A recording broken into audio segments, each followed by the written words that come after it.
Folks, welcome to the Entertainment Roundup weekend wrap up. I'm J77. Guys, I'm just going to call it like it is. Alright, I have done recordings after recordings after recordings after recordings, trying to keep a level head on trying to report this story to you guys because, frankly, when I'm angry or when I'm just basically out of it, because of my anger and because of my frustration and how society in terms of the media coverage has gone so array, that it was gotten to the point where I was just jumbling on my words, basically getting angry. You don't need me to be angry, but you need me to be raw. And when it comes to these stories, because frankly, right now with the Joker situation and what we've seen in the last few years with Ghostbusters, Star Wars, even Captain Marvel, we're seeing a divide that should not be divided. Movies, whether you like these films or not, and yes, I'm also including the Rambo in this list as well. I haven't seen the movie, but I'm including it as well. But movies, whether you like them or not, are just a form of entertainment. You're supposed to be entertained first and foremost. Films can't be political. There's no question. Some are good. Some hide their political agenda, and some will do a good job of it. Others are intentionally. These are art house pieces, drama. You kind of expect that there's going to be a political agenda. Whether you agree with the film's political agenda or not is up to you. You're the audience. You will have an opinion on it. Some will not want to have any political agenda because they have their own political views, their own political spin on how the world should be, and that's fine. I have no problem with that. All right, that's if you don't, if that's not your cup of tea, it's not your cup of tea. It's not a problem with that. Like, for instance, I'm not a big fan at all of God is Not Dead. Why? Because number one, you're not giving me an argument that convinced me that he exists or not. It's only based on your own personal agenda. That's only fine. If that's what you believe, that's fine. But to make a film push me to what you believe in, I'm not fine with that. I'm really not. No, that's not to say all religious films are like that. There are some films that I actually do like that are Christian films or spiritual films that I do intend to enjoy. Whether you like it, whether you know it or not, I actually like the Kirk Cameron's Ring of Fire. I thought it was actually one of his better work. And he has not done very good films since he went independent. But that was the film I actually enjoyed. But I can understand why people are mad. I understand why people don't want to watch that film. It's not your taste. That's good. It's whatever entertains you. If you're entertained by the film, you're good. I understand why people don't want politics in their films. I understand why people just want to go and escape the narrative of the real world. The real world is a cruel, cold place. And people want somewhere where they can escape that kind of situation. Sometimes the films remind us of the cold places. There have been movies about the Great Depression. There has been movies about the consequences of Cold War. Some are forgettable, some are memorable. It all depends on what you taste and why do you remember this film more than others.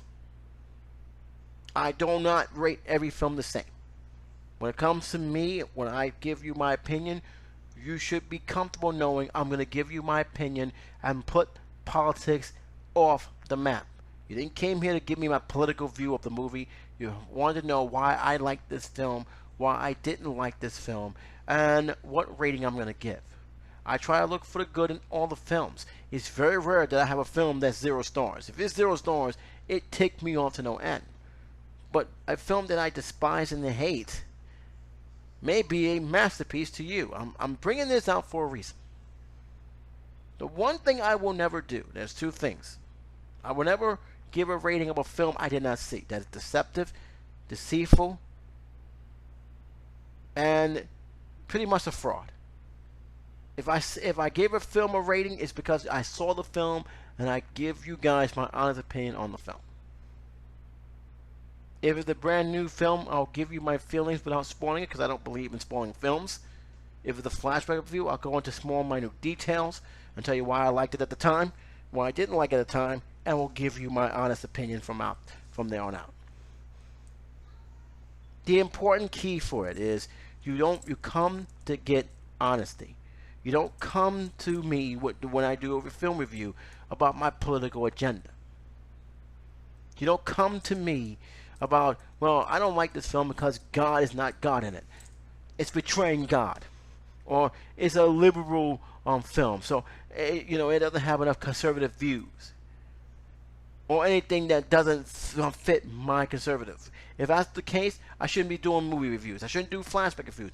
I shouldn't be giving you my opinion on these films, because there's going to be some stuff in this movie that may have something that's going to be against my beliefs. It's impossible to have every film to believe what I believe. And not everybody believes what I believe. My beliefs is going to be different than what your belief is. Plain and simple. The question is, can I put that aside to give a fair, honest assessment of what I have saw?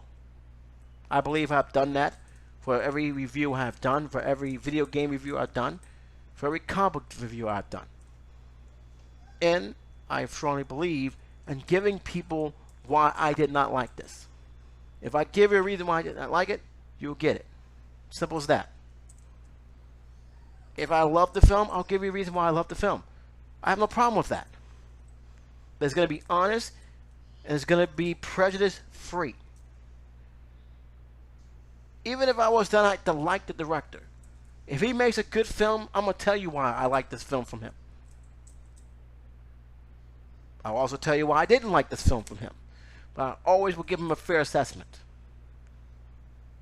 Now, why am I starting this video like this? It's because in the last few years, with certain films that has came out, I have seen a divide in the media that has no business being divided. I don't have journalists. I got people who want to spread their own views, their own political views, their own social justice views, and is trying to disguise it as actual journalism. They have politicized journalism in a way that is disgusting and basically uncredible.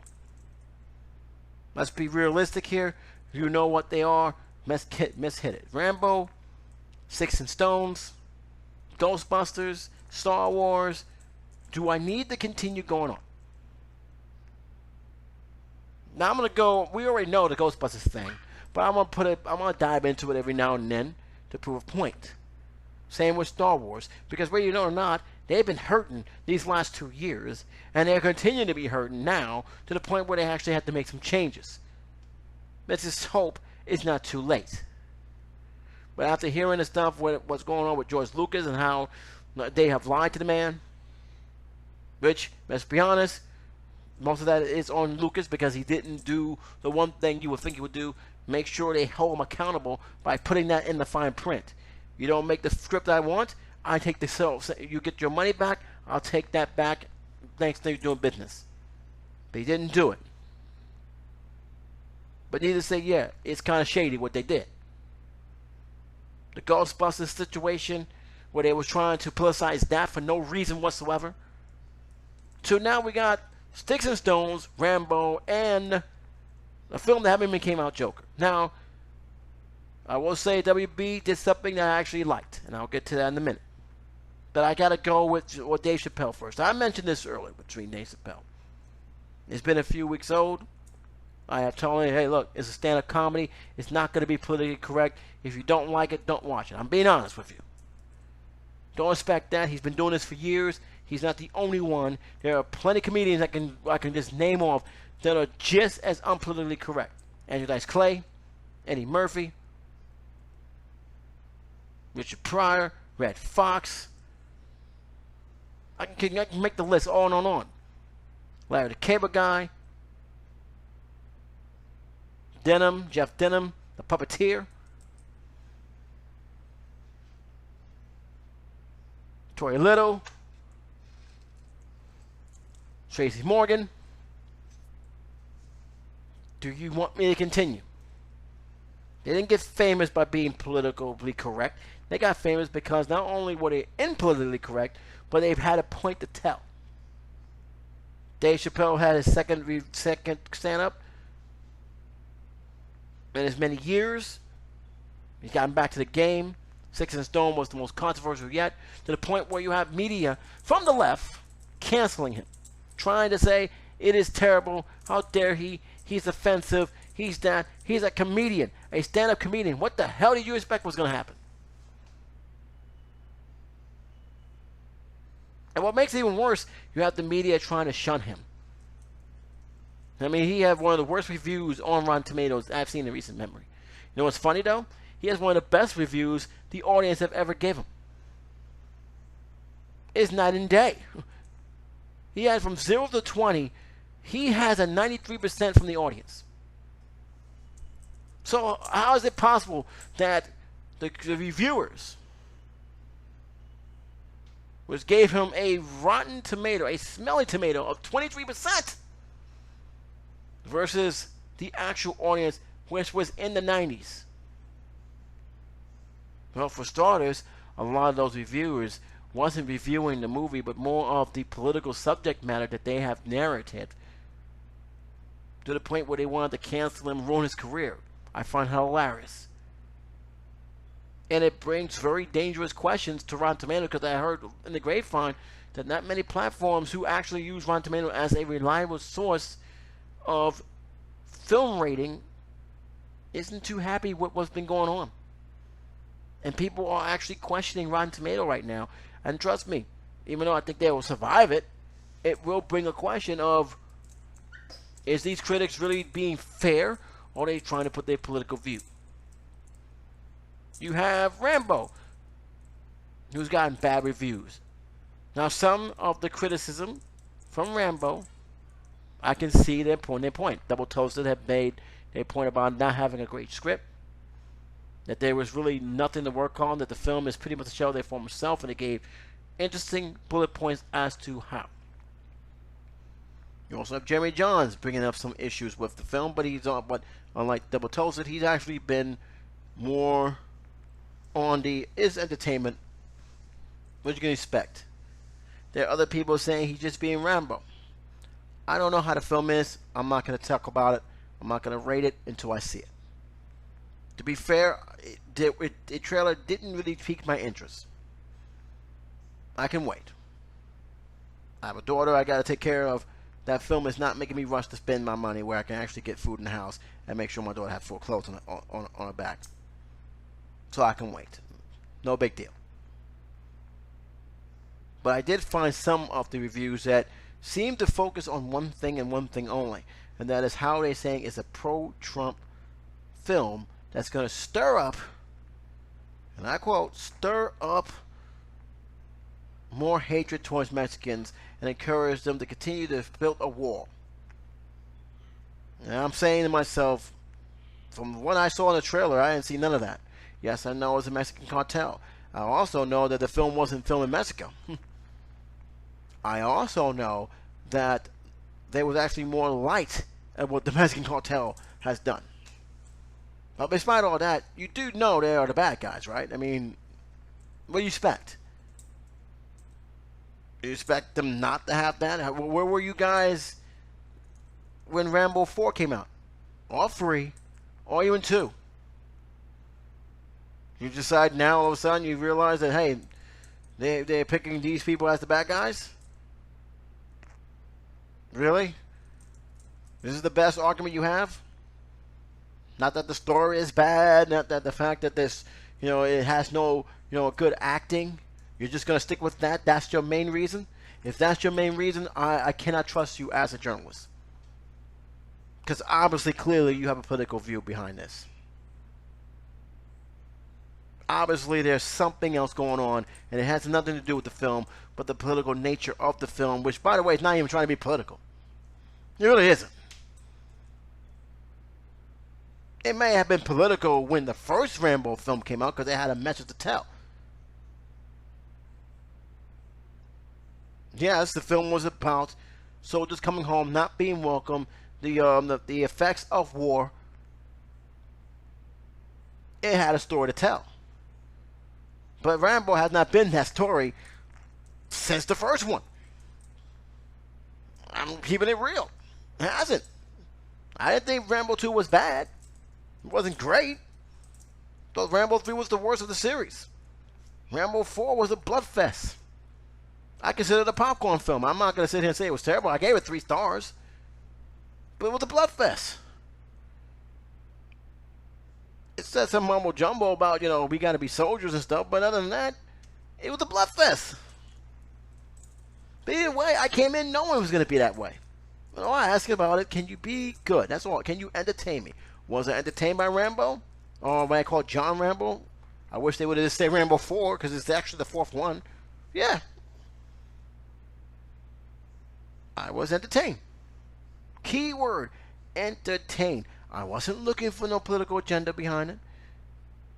I don't know why some of these so-called journalists is and making a ruckus of something that should not be making a ruckus of it. And now you have the Joker. And it's amazing how all this starts when people either saw the film and everything else. Now, to the credit, it still had an 87% on Rotten Tomatoes. There were people who absolutely enjoyed this film. But then you have those who just can't help themselves. They are overlooking or overanalyzing a film that hasn't been released yet. To the point where you're frustrating the hell out of these actors. Joaquin Phoenix had an interview with a reporter. The reporter has mentioned about him probably stirring up some very much heated hatred and stirred up violence because of his character. He walked out on that report. You have people trying to say this is a white male thing and everything else. And I'm asking myself, have these people really saw the film to see the film, or they're just basically looking for stuff that's not there?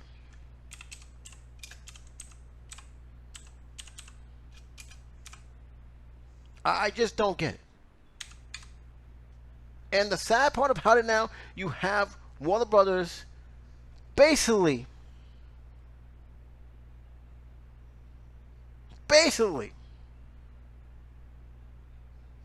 saying, you know what? Enough is enough. We're trying to promote the film, and it seemed like you guys are doing everything you can to sabotage it. And make no mistake, I think that's what they're doing. They're trying to sabotage this film. According to the article, which I'm actually read from Vanity, it says Warner Brothers Entertainment restricts access to print and broadcast journalists from the red carpet at the upcoming Joker premiere. The event, which will take place on Saturday in Hollywood at the famous TLC Chinese Theater, will now only allow photographers access to talent and filmmakers.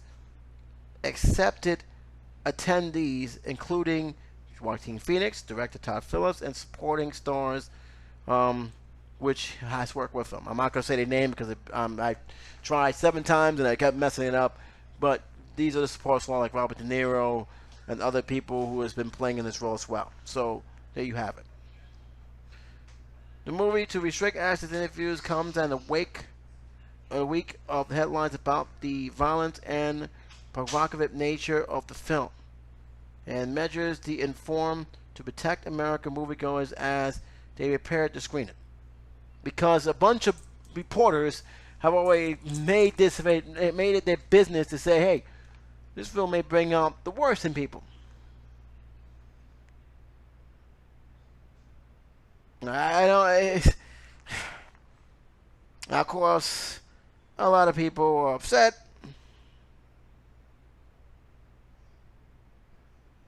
A lot of people was mad. A lot of the critics are just saying, what the hell?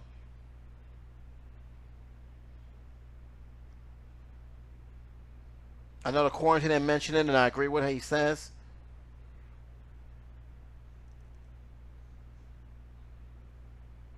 You have FBI responding for this, all because a bunch of people are looking into something that probably have no business looking at it. Could you please? And the thing about it is, I'm asking myself, situation: is this film good?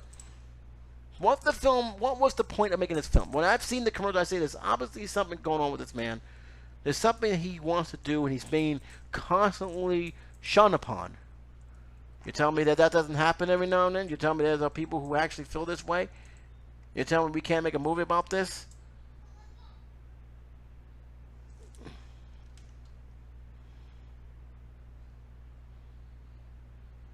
You have a lot of people trying to censor.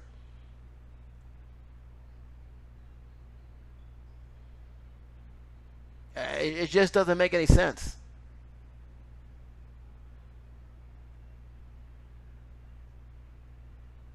And now you have Warner Brothers saying, you know what, we're going to deal with this. You guys are gone. You guys are gone. You guys are insane. We're not going to deal with it. I'm trying to remain calm. In case you're hearing long pauses. I'm trying to get my collective thoughts in order here. I don't want to come ranting like a fool. I don't want to come in screaming on this microphone, because that's not going to solve anything. But I'm going to say right now, you journalists are full of yourselves. Your so-called SJW guys, you're full of yourself. Not all SJWs. There are some that's actually reasonable. But a lot of you guys here are so full of yourself and so hypocritical. It's not even funny. You guys are so all over the place, trying to, act like you're the voice of the people. You're not the voice of the people. You're not. You guys are trying to stir up something that's not there. And even when Warner Brothers, which by the way, I think did the right thing. And they're trying to say enough is enough already. Queen Team Phoenix is probably one of the most respectful actors that the Hollywood has ever known. One of the most talented actors in Hollywood working today. The fact that he has to walk out of your studio because you asked the most ridiculous question should show a sign that this is how far the media has gone, both in social media and in traditional media as well. And then you have the gall that has, and I've seen some of the reports, you got the gall to say, I don't know why they did this. Because they know why. Because it's not going to be about the film. You're not going to try and promote about the film. All you guys are going to do is continue to try to throw this narrative that this film will cause violence among people. That this film is going to encourage mass shooting. If it does, I blame it on the media. Because you throw it out there. Because you put that narrative out there. It had nothing to do with the film. Has nothing to do with the actors. Has nothing to do with Warner Brothers. Has nothing to do with the script or the story that this film is trying to portray. It is you. The mass media. It's funny. You guys are so concerned about, the entertainment. Both in video games, comic books. It's funny when it comes to real life situations like we being a gun-loving country. You guys are silent when it comes to that. You guys don't bring up that situation. When it comes from people who are liberal, talking about hateful things towards others, and trying to ruin the career, you guys are completely silent. That's because you're encouraging that kind of nonsense. And when somebody calls you out on that situation, you immediately play your sexist card, your racist card, and everything else. And then you're wondering why it has the reverse effect. Dave Chappelle should have served as a warning. People, black, white, enjoyed his comedy stand-up that he recently did. There are people who made reaction videos about what he has said. Both black, white, gay, lesbians, whoever, whatever. They enjoy his work. So, what kind of PC justice are you actually really truly trying to do? If you have all these people enjoying it, what's the problem? It goes back to even some of the reporters who have actually claimed they are trying to do the service of people they never met. 2, never knew the profession of their business. 3, is just talking off their ass because they're jealous they're making more money than them.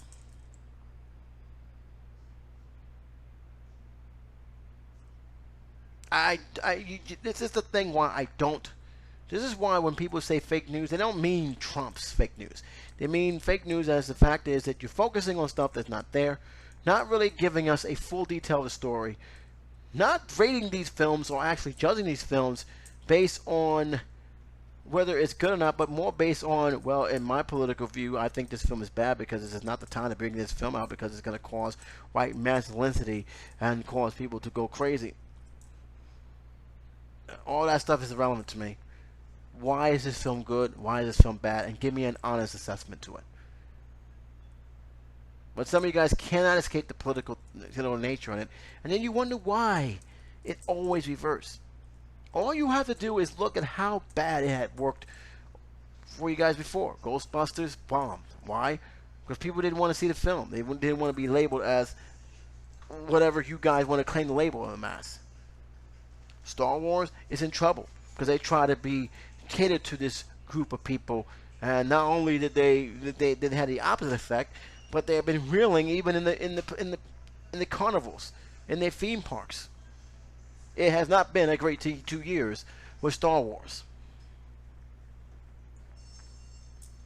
And then finally, we have other films with Dave Chappelle with the stand-up, Rambo. And look, for all I know, Rambo could be a bad film. For all I know, it could be one of the worst films of the year. There are some legitimate reviewers who gave an honest-to-God assessment to this film.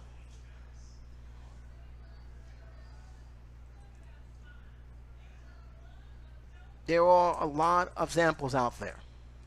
But there are also a lot of them that don't review the films the way they're supposed to review. It is hard to take you seriously as a journalist, as a reporter, if you continue doing it. It's hard. Can I say hi? Now, let me be realistic here. Let me be realistic here. All right. If this film is bad, and I'm going to see Joker film. If this film is bad, I will tell you. I will say this film is bad because of this reason, that reason, and everything else. If this film is good, I will tell you this film is good because of this, because of that, because of the acting, because of the performance, because of the music. I will give you that. You know what I will not do? You know what I will not do? I will not put my political views in this review. I never had, I never will. And I wish other journalists would do the same thing. And this is something of a very fair note, a feedback to all the journalists, including those on YouTube who wants to spread their agenda too.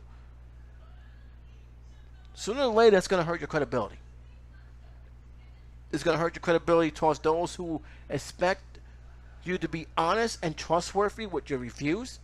But it's also going to hurt your credibility with the studios, which right now are revolting. The WB is not great with their properties when it comes to DC. I will say that. But I will give them credit for standing their grounds on not trying to be politically correct. And I hope that Rotten Tomatoes and all these guys take note. I really do.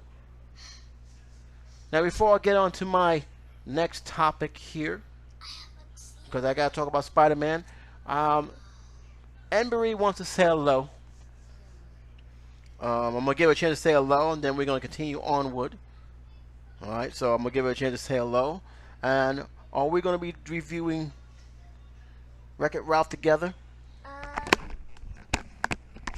I don't know if we're gonna review Wreck-It Ralph. I just want to review a movie that I remembered.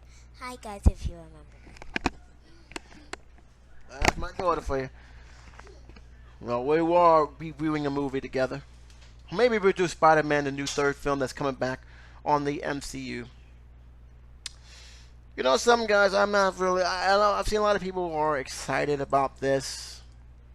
I'm not excited about it. Not mad about it. I'm glad that MCU. I'm glad it's back on the MCU, if that is the case. Don't know the agreement as to what happened, which is concerning. But I'm back. But it's good. It's cool. I'm actually not mad. I'm not gonna jump for joy. I'm not gonna get excited. I'm not gonna say it's a great thing or a good thing because I'm curious.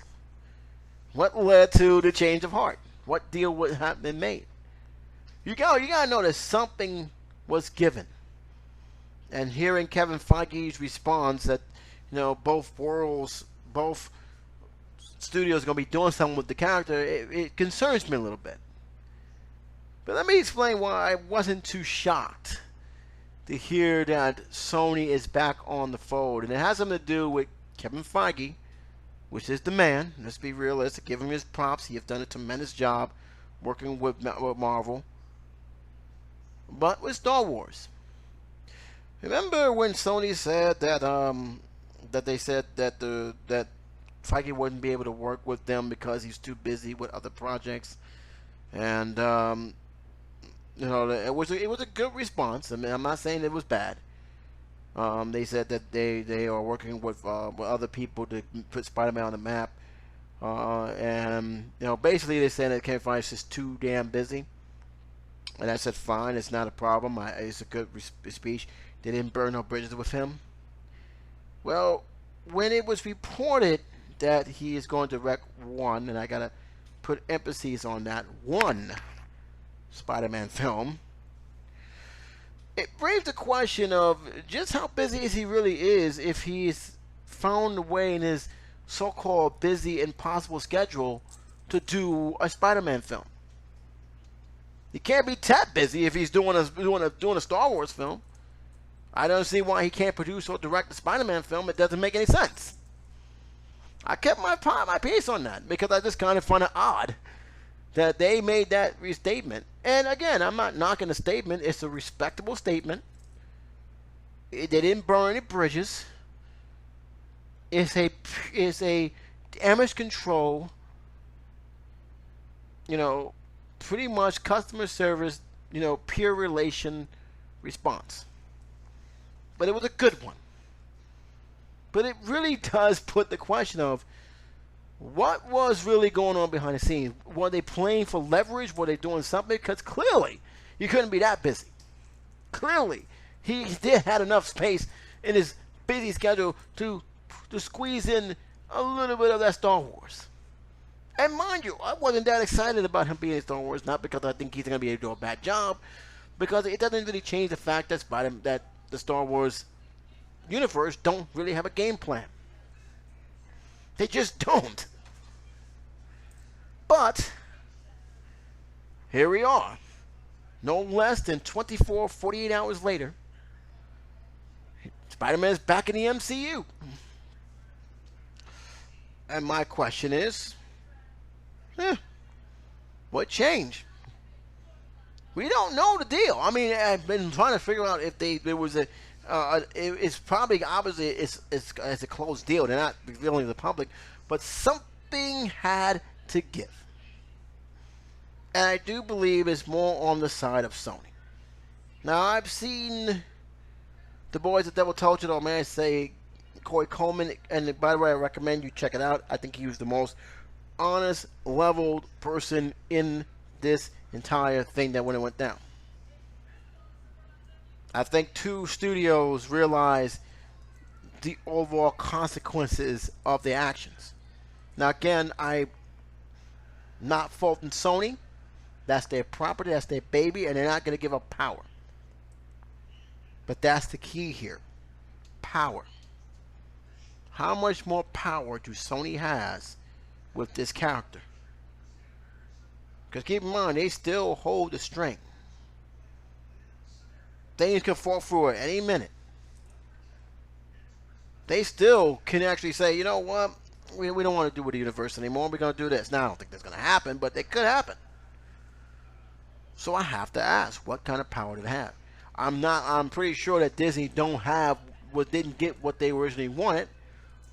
And I think it was kind of unwise to them to try and strong arm Sony, especially when Sony themselves had the better movie. As good as the two home series are, with Homecoming and Far From Home, Sony knocked it out of the park with the Spider-Verse. That's just fact. I mean, there's no question. It was the best Spider-Man film made. And that's saying something. I saw that with my daughter not too long ago. I enjoyed that film very, very much. But you have to ask yourself, what was the stipulation? We're not getting that. So are we going to see Spider-Man, the same character, in the MCU, and in the Sony the Spider-Verse, or are we just gonna see Spider-Man split into two different areas, where you have Tom Holland MCU Spider-Man be in the MCU, and you have a different actor with a total different cast be in this Spider-Verse? That could happen. The question is, should it happen? Should there be two different Spider-Mans running at the same time?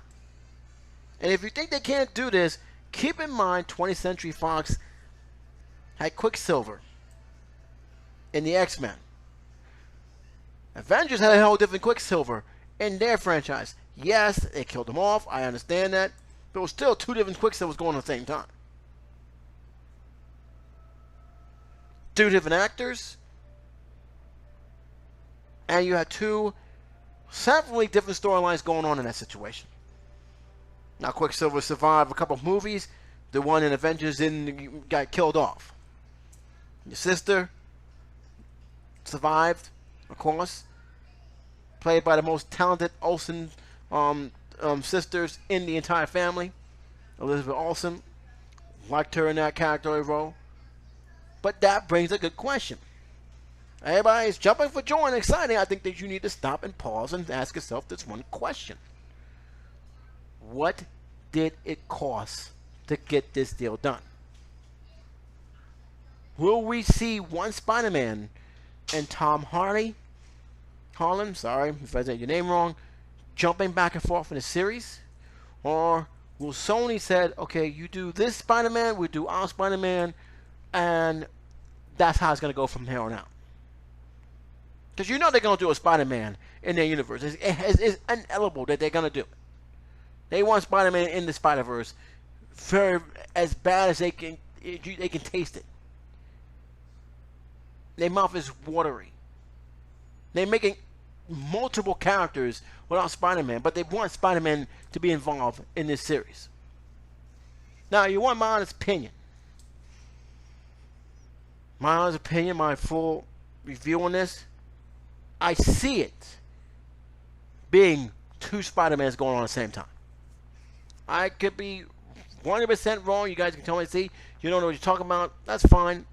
But here's the reason why I feel that it may end up being that way. One, can you honestly feel, and I brought this before when I did my review on Spawn, I don't see Tom Holland's Spider-Man fitting with what Sony is doing. I just don't. They will literally have to change the whole entire blueprint to let Tom Holland's Spider-Man fit within it. Or they have to merge the Spideyverse with the MCU. Do you really believe that Sony is going to merge their universe with the MCU? The answer is no. They want to keep power. That's giving them power. That was one of the reasons why they had to break up in the first place. Because they wanted more power and more control of these characters.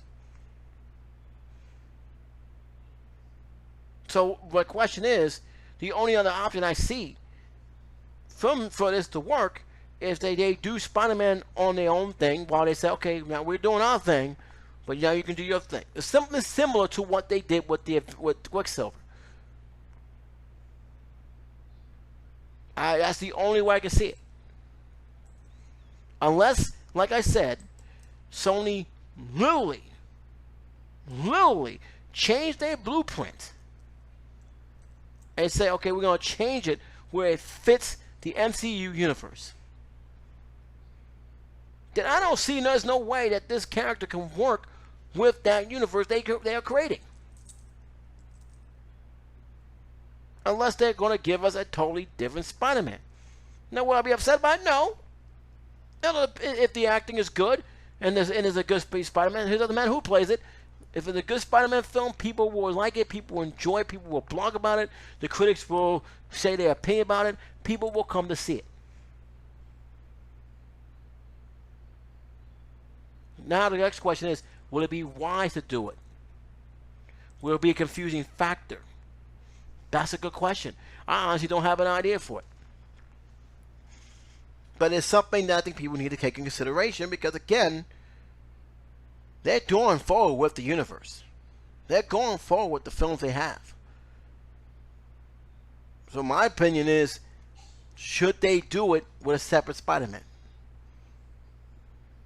At first, when it was told that Spider-Man is going to convert back to them and they were going to do the situation, the first thing I said, should they actually change their universe to accommodate what Tom Holland Spider-Man is? Because that is a MCU Spider-Man. That's not an easy task to change it over to the universe that will fit there. Now you have it back in the MCU.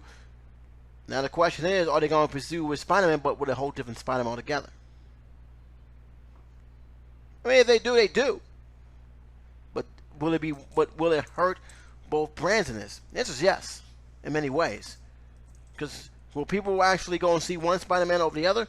That's a very tough call. Now keep in mind, MCU got away with it because of the story angle and because of all the other characters. But this is a major character. This is one of the cream of the crops. It's not going to be that easy. Another question is for the world of MCU is, now that Spider-Man is back in the MCU, will that mean we'll see a Captain Marvel film? All that stuff I was hearing about is a bunch of garbage. I heard that she can't wait to be pumped up for the new Star Wars film. Which, by the way, if she's been picked, God bless her. I wish she well. I wish they write her character great. I wouldn't mind seeing her in that character. I know she's not the most likable actress right now, but hey, if she evolves and learns from some of the stuff she has done, then by all means, go right on ahead. You got my support. I hope you do well. As long as the politics is not involved, I will support it. Just leave the politics out of the picture. But back to what I'm saying here. How would this affect the lineup? Because here's the thing, it's not just Captain Marvel now. Keep in mind, when you look at the movie list coming in, Spider-Man was nowhere to be found. Even when it was reported that this fallout was happening, Spider-Man wasn't really on the list. So the question is he going to be on the list, and where will we see him? 2020, 2021, or 2022? When? I'm curious. There's a whole lot of stuff that needs to be done. It's not this is not a slam dunk. This is not something I'm gonna jump up and down. I know people love The Homecoming. They're good movies myself. I enjoyed them. But I'm looking at it from a business perspective when it comes to this kind of thing, because it really was one roller coaster ride. They're gone. They said this, they say that. Now we got back together. I think Disney pretty much had to press the panic button a little bit. Sony too, in many ways. I think that leverage with Feige saying that they didn't have any, room for it anymore. In terms of him making a Spider-Man movie. Next thing you know, they found he's making a Star Wars film. Really shook them up. Because again, I kind of find it odd that after they said that Kevin Feige was doing a Spider-Man film, 48 hours later, the MCU is back on. So I'm kind of curious about that. But it is bringing up some questions. And I think that is a very respectful question to ask. Even if you're not a fan of Sony and if you blame Sony, which I don't think Sony was at fault at all. At all. For those who are blaming Sony, you got to ask questions. Sony, what is the plan now? We know you want Spider-Man in the universe. How are you going to implement this in your universe? How would you do it? I think that's a very fair statement. How would you do it? Because there has to be a plan for them going forward. And it has to be where it's a solid plan for this character. Now, I will say this, to Sony's credit, they have stuck their guns in making this Sonyverse. They do legitimately have a blueprint going forward. And to me, that's I can respect that. We can criticize Sony's movies all you want about the web thing. I do at least gotta praise him for at least having a plan and what they want to do. And they're going forward, and to me, that's good. Hopefully the film's quality is up to par and people can actually talk about it in quality. Like I said, Venom, I had my beef with some of the stuff they was doing, but it wasn't as terrible as the critics have said. It has some good moments. It needs improvement, and you need to show it. And I think that, again, one of the big interesting things that caught my attention is Andy Serkis. I am curious on how Andy Serkis is going to do this. When I hear Andy Serkis' name, I think in terms of visual, I think he's going to do great in that, in terms of how to make these characters real, especially with CGI. You cannot tell me he's the man when it comes to CGI movement, when it comes to what he did with Seizure and some of the other characters, that he is not really him but CGI, but he really embodies what that character does. So I think in that situation alone, you're going to have experience that is so needed. Especially with CGIs these days, you need someone who can bring that sense of realism into those characters, because it is going to be a CGI suit. You ain't going to be seeing, them, these actors putting on a suit. And the fact that they got a director that's, honestly, I don't know what else he has done. I think this is his first film, but he got someone who's going to be thinking out the box is also a good thing. Now the question is, will Sony let him do his thing and let him actually direct and not pry and interfere every 5 minutes? It still remains to be seen, but they're going forward. Woody Harrelson and everything else, they're going forward. And I have to say right now, just on Andy Serkis alone, I'm actually excited to see what they're going to do, what new inventions they have to do. So I'll give them that, 101%. Alright guys, that's pretty much, I'm going to wrap it up from there, guys. I'm going to wrap it up from here.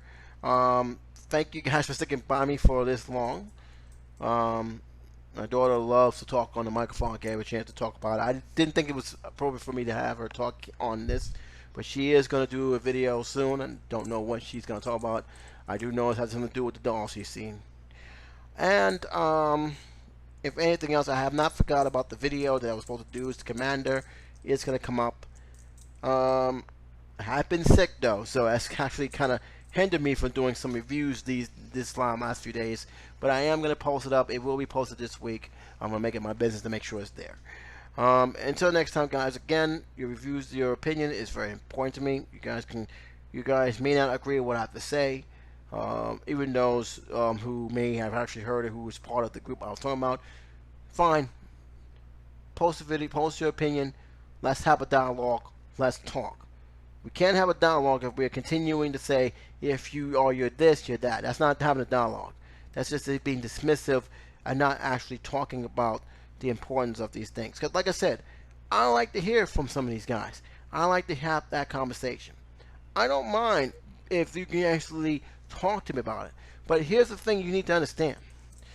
Having this attitude of, oh, this is just white shaming, or this is sexism, or all that stuff, isn't going to solve anything. Alright?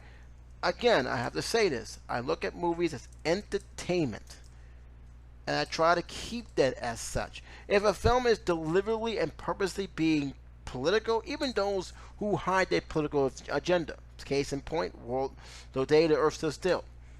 The Day the Earth Stood Still was an alien invasion, but it was also a propaganda film about the anti-war. That's what that whole film was about. But it did a damn good job disguising it as this. Still love the hell out of that film. It's one of the reasons why the other one didn't work as well. They didn't understand what that actual film really was trying to do. But with that being said, I can understand your opinion. If you give me a good conversation, I will even respond to you. Let's have that dialogue. Wordsmith, Tycoon, does a great job of voicing her opinion. She has no problem doing that. If you go to MadsCrushing.com, if you're there right now, you see the comments that she had on most of my videos. She voiced her opinion, and she's good at doing that. I love that. I actually, and when I can, I'll try and talk about it. But you gotta voice your opinion in a way we can have a dialogue. Saying that I'm a hater, saying that I'm sexist, saying that I'm this, saying that I'm a right winger or conservative, that's not going to solve anything. All you're doing is being dismissive, and you're basically putting me in a category that may not even be true. And people are getting tired of it. Do I know why Trump won? Because of that reason, because of that attitude. What's your opinion? I'd like to hear it. Till next time, J77 saying take care, be safe, and I'll talk to you soon. Bye-bye.